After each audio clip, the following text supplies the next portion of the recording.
Welcome the reigning, the defending, and the undefeated WBC and WBA welterweight and super welterweight champion of the world, introducing Floyd Mayweather.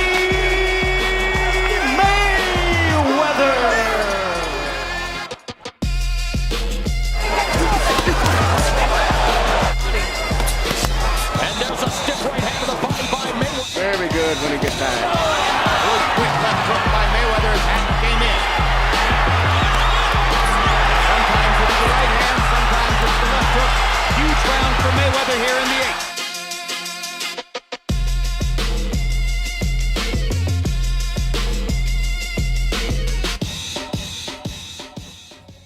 When people talk about Floyd Mayweather's defense, the conversation almost always begins and ends with the shoulder roll. It's become his trademark. The Philly shell stance, the subtle lean back, the counter right hand. But the truth is, that's only the surface. Floyd Mayweather was so much more than a slick outside fighter. One of the most underappreciated aspects of his game was his inside defense. The way he used subtle techniques in tight quarters, not to engage in brawls, but to control space, break posture, and reset the fight on his terms. Today, we're pulling back the curtain on 3 hidden defensive tricks Floyd used to dominate in the ring. Techniques that allowed him to control where the fight went and score throughout the rounds, even when his opponent tried to get on the inside and rough him up. Floyd Mayweather wanted fights to happen at his range. But boxing against world champions will always present difficult moments and danger. He looks wound up and tight. There's a hard right hand. Most of his opponents had a similar game plan. Heavy pressure paired with rough, phone booth fighting. And when they tried, Floyd always had an answer. The first answer was the bump-in technique. Most fighters bump in to initiate a fight on the inside, but Floyd used it in another way. He used the bump-in defensively. When opponents tried to close the gap and pressure him, Floyd would meet them halfway, not to trade shots in the pocket, but to smother his opponent and stop their momentum while staying somewhat safe from big impacts. He would lean in with his shoulder or chest, take away the punching space, but this wasn't a passive clinch. Floyd would take the initiative. If he saw an opponent stepping in aggressively, rather than backing up and giving ground, he would step in hard to collapse the space. This allowed him to dictate when and where the meaningful skirmishes occurred. By bumping in with his own timing, he could shut down flurries, lean on opponents, and get the referee to separate them. In practice, this operated like a bit of a reset button, where he could buy himself a bit of time and disrupt the opponent's flow. The opponent burned energy trying to get close, and Floyd just absorbed it, smothered it, and slid back out to his preferred range. This is where Floyd's overall fight IQ really shines. He understood that pressure can be reversed, not by trading, but by engaging with control on the inside. The bump-in was his way of stopping fights before they started. Mayweather was great because all of these tricks were easily chained together throughout a boxing match. He was able to use them all at once. When he would close the distance or bump into an opponent, it would lead to something else, like him implementing his L guard. Operating out of his signature Philly shell, or the Mayweather defense as he calls it, Floyd's lead arm wasn't just hanging low for style, it was poised to become a valuable weapon.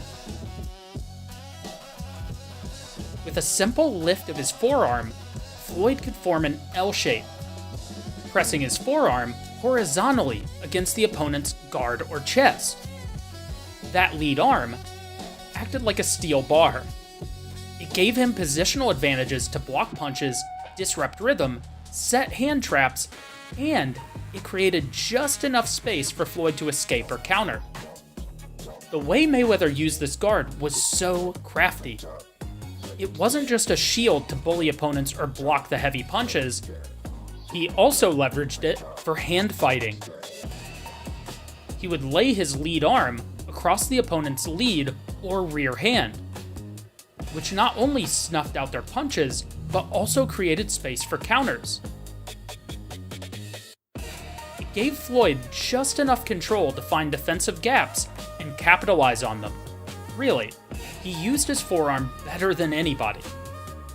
Mayweather would manipulate his opponents by trapping the hands to land a shot, or by blinding the opponent's view to land an uppercut. This technique created so much for Floyd. We can look to his bout with Ricky Hatton for a perfect example. In the bout, Hatton fought with a ton of forward pressure, eager to fight Floyd on the inside. When Mayweather would let him in, it was like Hatton was stepping into a house of pain. In this clip, Floyd uses the L guard to create space on Hatton before stabbing him with some gut-wrenching uppercuts. Again, Mayweather's guard positioning allowed him to use all of his tools, including his near-patented shoulder roll when his adversaries had the space to flurry. But Floyd could even halt potential fight enders with just his elbow. And that high-level experience also popped up when Mayweather would push the limits of legality, especially if he had a permissive ref that let him work on the inside. In short, Mayweather was as crafty as he was athletic. When opponents got desperate, overcommitted, or dropped their heads to try and bully Floyd on the inside, that's when he'd use another one of his tricks: pulling and pushing the head of his opponent. Floyd didn't just slip punches and use his head movement, he disrupted body alignment. If a dangerous fighter like Diego Corrales ducked too low or overextended trying to land a punch, Floyd would manipulate their head and throw off their balance to sap their energy. I mean, look how much weight he puts on Mosley here. Mayweather's feet are nearly off the ground. Pressing down on his opponents didn't just alter their posture or add a Mayweather-sized weight around their neck, but it also limited their ability to see incoming punches or target meaningful offense of their own. He used this trick not as a clinching technique, but to get out of harm's way and make space. And not to mention, make opponents pay on the way out. To accomplish this, Mayweather used what some might call the doorknob, a technique that allows a fighter to pivot off the ropes and into open space. Think of it like a boxing-style escape hatch. Floyd would grab a control point, maybe the opponent's glove, elbow, shoulder, head, or even hip, and twist or shove it to one side. At the same time, he'd pivot in the opposite direction. But what makes the doorknob so clever is its simplicity. It doesn't look like much, just a quick push and turn, but it completely flips the geography of the ring. Floyd Mayweather's defense wasn't built on reflexes alone.